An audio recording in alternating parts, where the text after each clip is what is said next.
السلام عليكم ورحمة الله تعالى وبركاته. كما وعدتكم جبت لكم منهجية الإجابة على أسئلة امتحان الجهوي. أولا وقبل كل شيء كنتمنى تاخدوا ستيلو وورقة وتبعوا معايا مزيان وتنقلوا الأسئلة معايا والأجوبة باش يكون داكشي عندكم مضبوط. في الامتحان الجهوي بالضبط في اللغة العربية نفس الأسئلة كيتعاودوا، نفس الأسئلة كيختلفوا المواضيع ولكن نفس الأسئلة كيتعاودوا. يعني إلا خدمتوا الجهويات السابقين دغيا غادي تجاوبوا، وخصوصا الا ضبطوا هاد المنهجيه هادي. هاد المنهجيه دي اللي غنعطيكم هي اللي كاينه في البرامج اللي كيعطيو الاساتذه، يعني المنهجيه المتفق عليها في المغرب كله. صحيح ما كتخدموش بها في القسم، ما كديروش بحالها، ولكن راه هادشي اللي كاين في الامتحان الجهوي. اول سؤال كنلقاوه وعنده 5 ديال الصياغ، 5 ديال الصياغ وهي نفس السؤال، كتعبر على نفس السؤال. اول صيغه هي اقرأ بداية النص وابرز علاقته بموضوع النص. بداية النص يعني الفقرة الأولى. ثانيا تأمل مشيرات النص، وكيعطيك شي مشيرات، يعني مثلا يعطيك العنوان، بداية النص، نهاية النص، أو المصدر كذا، ويقول لك أبرز علاقتها بموضوعه. الصيغة الثالثة أبرز علاقة العنوان بموضوع النص أو بالفقرة كذا، يعني يعطيك الفقرة أولى، فقرة ثانية، مثلا عندك أبرز علاقة العنوان بالفقرة الثالثة، أبرز علاقة العنوان بموضوع النص. الصيغة الرابعة اقرأ بداية النص ونهايته وأبرز علاقتهما بموضوعه. يعني بداية النص يعني تقرأ الفقرة الأولى، نهاية النص تقرأ الفقرة الأخرى، يعني خلي داك الوسط، وأبرز علاقتهما بموضوعه. خامسا انطلق من العنوان وضع فرضية. انطلق من العنوان وضع فرضية أو وصف فرضية أو فرضيتين لموضوع النص.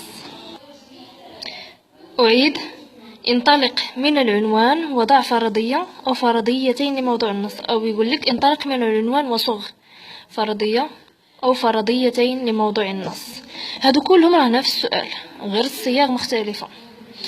نموذج الجواب كيفاش غادي نديرو نجاوبو؟ أولا خصنا نعرفو بلي العلاقة اللي كتجمع العنوان بالفقرة مثلا أو بالنص هي علاقتين، عبارة عن علاقتين لا ثالث لهما، يا إما علاقة ترابط وانسجام يا اما علاقه تضاد وتنافر، جوج علاقات اللي كاينين.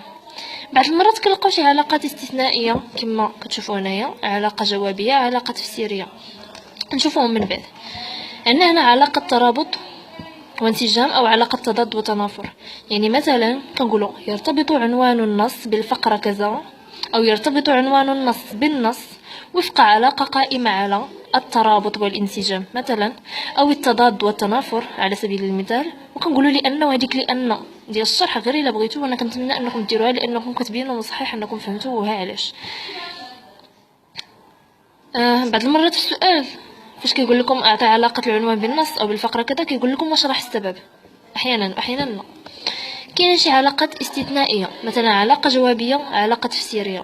امتى كتكون عندنا علاقه جوابيه؟ نفترض ان العنوان عندنا عباره عن سؤال: ما الهجره، ما التنميه، ما التواصل، وعطينا مثلا علاقه ديالو مع الفقره كذا، الفقره الاولى مثلا، وكنلقاو في ديك الفقره الهجره هي كذا وكذا وكذا.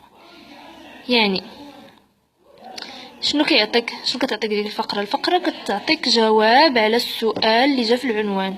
اذا العلاقه بين العنوان وديك الفقره هي علاقه جوابيه، لان الفقره تقدم جوابا عن صيغه السؤال الموجود في العنوان.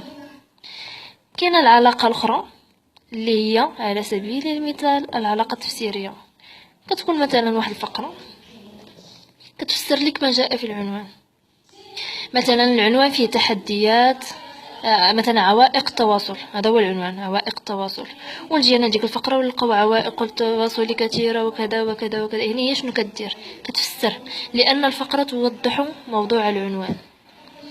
اذا شنو قلنا؟ السؤال الاول هو كالاتي: اقرأ بداية النص وابرز علاقته بموضوع النص. وباقي الاسئله اللي عطيتكم باقي الصياغ هو نفس السؤال، جوج ديال العلاقات اللي كاينين: علاقه ترابط وانسجام، علاقه تضاد وتنافر.